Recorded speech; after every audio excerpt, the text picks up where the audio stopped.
essential, especially when you Uh-huh. have to deal with all these issues. Well, extra quirks. Yeah, everyone has quirks. It's just, and I think it does help. I don't know about you, but being kind of alternative and having the piercings and like having the hair and stuff like that, that the kids are just kind of like, they see me as being not normal as far as mums are seen. And they'll just, well, you're just like us. Everyone sees you the same way as this. Well, the thing is, with my kids, obviously before they were born, I always had piercings. I always had my hair different colors. I've always been quite alternative, if that's the right word. But I guess my kids are always, they are used to it. Well, my daughter, when she was a baby, actually no, my son, when he was a baby, used to pull my nose ring, and that hurt a lot. But so they are used to me having, different color hair and all that stuff. So my daughter actually finds that quite cool, with the tattoos and whatever. But I guess it's just teaching them that everyone is different, and if you are happy in your own skin, then that's all that matters. You don't have to look like anyone else. Yeah. She asked me if she could dye her hair, and I says, listen, you can't just yet, but when you are grown up, when you're not at school anymore, then you can, color your hair whatever color you want, and I can help you with that when you're older. Yeah. So that's our agreement. She wants to dye. Yeah, well, we've had the same here. I mean, apart from the fact that schools are restrictively strict in a way that I think is completely unnecessary at the minute, and that's me going off on an entirely different tangent. But my daughter, she's waited, and that was her thing, was when we leave school, I want kind of like an undercut on one side of my hair and long on the other, and I want it dyed, but it's seen as an extreme haircut at school, so I can't have it. And literally as soon as we got to the point after lockdown, because she's 16, so she, bless her, completely missed the whole leaving school traditions and lost her prom and everything. But as soon as we knew there was no kind of getting called back in, once our hairdressers reopened, we got in there, and now she has black hair with all of the undercut dyed red. And I did that for her. And again, it was just like, I mean, everyone says because I have black and red hair fairly often. Yeah. It's my kind of default setting. I always end up back there at some point. Yeah. But because she looks just like me, so everyone's just like, oh my God, she's more of a mini me of you than she was previously. Oh. But like you said, it's given them that freedom to be, everyone's different on different levels.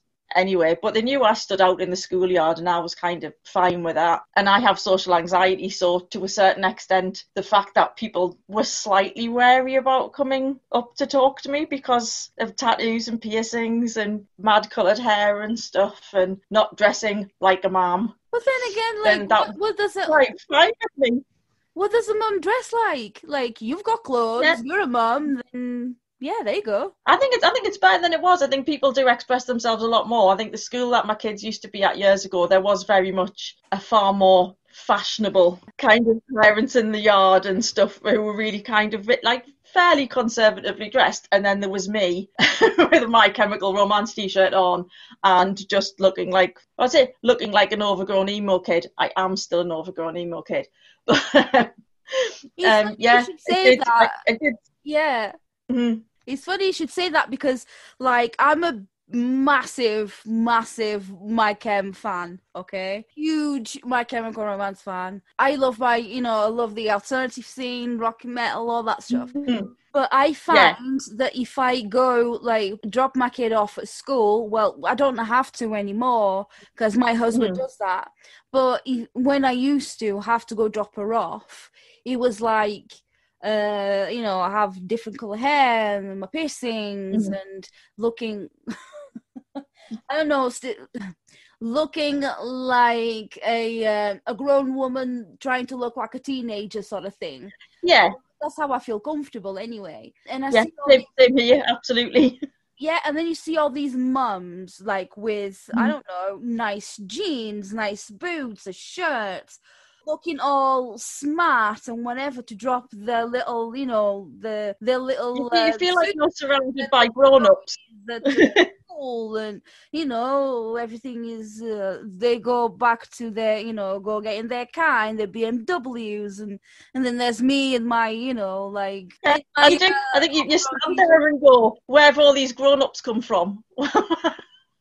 Because I've got a younger sister, and she kind of dresses, and everyone thinks that she's older than me because she kind of dresses fashionably and has the jeans and the nice tops from Next and all that kind of stuff. And they'll go, "Is that your older sister?" And like, no, I just still dress like I did 20 years ago, 20, 30 years ago. It's never changed. I like slightly conservatively and toned it down a bit when I worked in a school, but apart from that, it is that kind of.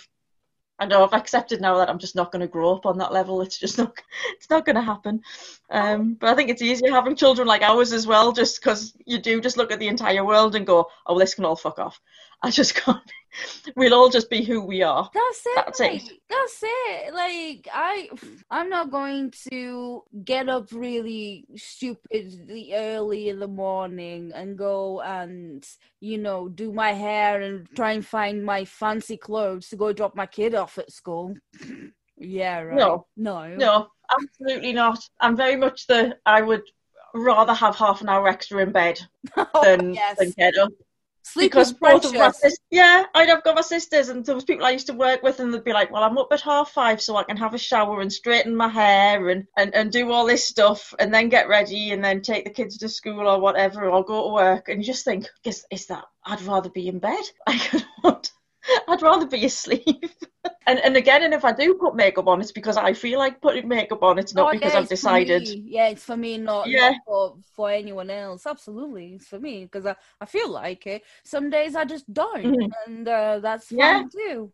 Because I want my daughter to know that it's okay. You don't have to have a face full of makeup to feel beautiful. I like today. I've got makeup on just because I fancied putting a little bit of something on, but I didn't do my hair. I just put it back and that's it. But even to be fair, even when I used to work like 5 years ago, I would start work at 8:30 and wake up at 7:30. So get up, have a shower, and put my clothes on and moisturize my face, brush my teeth, brush my hair. Yeah.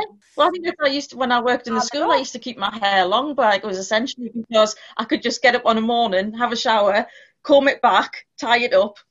That was it. And then you'd have other people who came in with full foundation, full makeup. And if I turned up and I had even kind of like half a face of makeup on, the kids were so used to what I was normally like that they'd come up to me and go, "Miss, are you going to a party?" Is there something special going on after school? That's cute. Or if I was in full makeup, you'd get the kids going, "Oh no, it's photo day, isn't it, Miss?"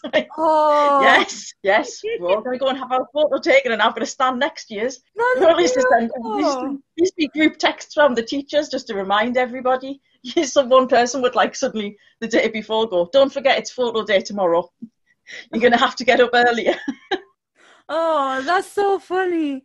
I was just wondering, when you're saying before, your son's moved house, you say, so he no longer lives with. How did that feel like living and leave the house? It was really, I was really proud. He's been with his girlfriend for a very long time, and we've had, for want of a better word, and to be as subtle as I can about it, we had a very volatile relationship for quite a number of years. We do clash on quite a major level. So there has been times over the last year or two where even my mum, who's really, really overprotective of him, that I have to go, just leave him alone. He's fine. Stop doing everything for him. And he was terrible for, like you say, playing up and me going, "Mommy's acting up. Don't." She'd always go, "Oh, bless him." I'm like, no, don't fucking bless him. He's being a shit. Don't minimise him. He's being an arse. This is but they got offered, he hadn't seen her all the way through lockdown, which was awful for them. I felt for them so much. I mean, I'd even said, it was like, had I known lockdown was going to happen, if we'd had enough notice and we'd known how long this was all going to go on for, I would have moved her in. I would have said, just come and stay with us and you can be together, because she stayed over all the time anyway. But they got offered a council flat. Okay. About 6 weeks ago, and they've potted off. And while it was very strange, I think it was what we were discussing before. It's that being able to let go and go, no, you're already independent now. And to a certain extent, like people going, you know, and I'm really, really, I find taking any kind of compliment or anything like really, really difficult. Like most people. But it was that kind of people saying, do you realise how hard you've worked to get him here? You know, that he can now go and live independently. It is just an independent place. It isn't supported living or supported housing or anything. He's just in a normal tower block. And we get on so much better now. We haven't fought since he moved. He messages me. He comes around sometimes, because I sprained my ankle the other week, so he was coming around to help me out with stuff and telling me to sit down constantly, because this is probably the most I would sit down in a day right now. Talking.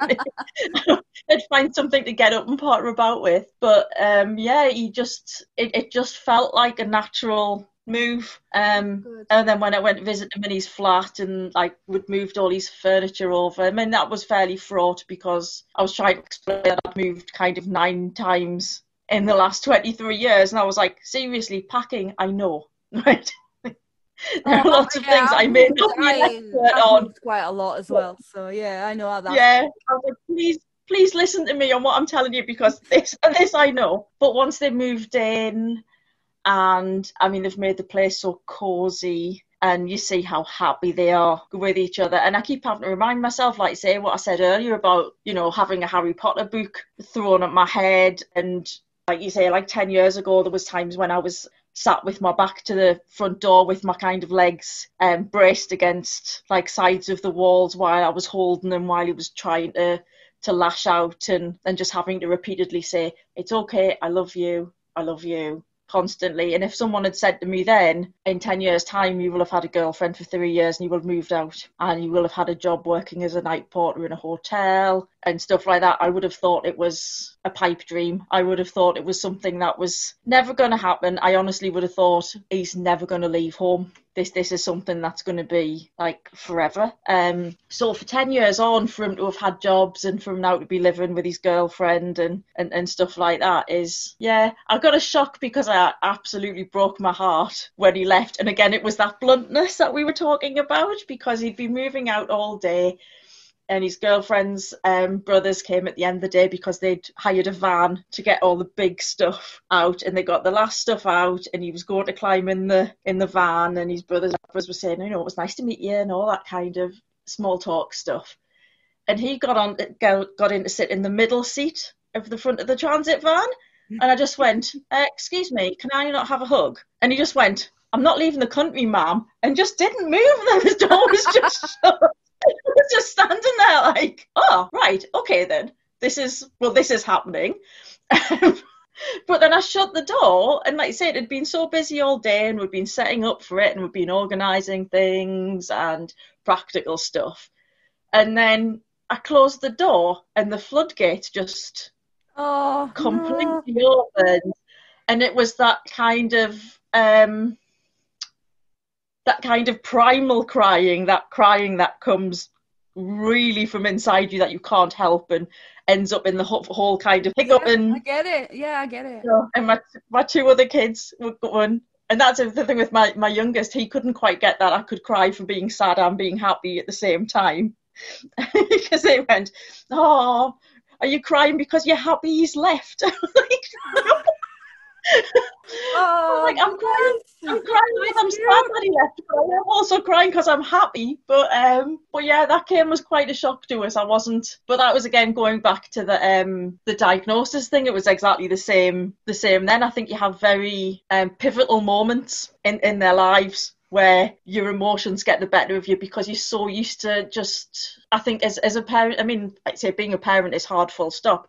But when you're a parent of children with additional needs or autism, you're constantly having to think 4 steps, 5 steps ahead. You constantly, whatever you do, you've got to think, right, well, how are they going to react to this? What am I going to put in place to make sure they can deal with what happens here and things like that? So sometimes I think it's quite easy just to have to tuck your emotions away and just constantly just